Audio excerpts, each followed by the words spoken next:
3 सांस में पानी पीने से दम्मा की बीमारी नहीं होती। हाई ब्लड प्रेशर का मसला हो तो पक्का हुआ खरबूजा खाओ। ब्लड प्रेशर लो रहता हो तो चुकंदर खाने से ठीक हो जाता है। खाना खाने के बाद पानी पीने से मैदा नकारा हो जाता है। अनार पेट की चर्बी कम करने की सलाहियत रखता है। काले चनों का शोरबा बनाकर पीने से टीबी के मर्द में आराम मिलता है।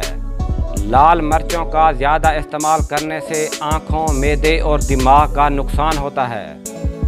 सेब खाने के फ़ौरन बाद पानी पीने से गला ख़राब हो जाता है। नाश्ता ना करने वालों में आधे सर का दर्द आम है। अगर नाखून ख़राब हो रहे हैं तो बाजरे की रोटी खाने से नाखून तंदुरुस्त हो जाते हैं। गुस्से की हालत में खाना खाने से बदहज़मी पैदा होती है। कैलूला करने से याददाश्त तेज़ होती है और दिल की बीमारियों का ख़तरा भी कम हो जाता है।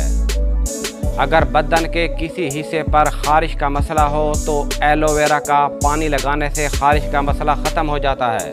बीमारी के बाद ग़िज़ा कम खानी चाहिए। 2 खानों के दरमियान कम अज़ कम 5 घंटों का वक्फा ज़रूरी है। खाने के फौरी बाद सोबत करने से इंसान जल्दी बूढ़ा हो जाता है। गर्मी दाने सरसों का तेल लगाने से ख़त्म हो जाते हैं। करेले का सालन खाने से मोटापा कम होता है। जिनका मैदा कमज़ोर हो वो जामुन खाएं।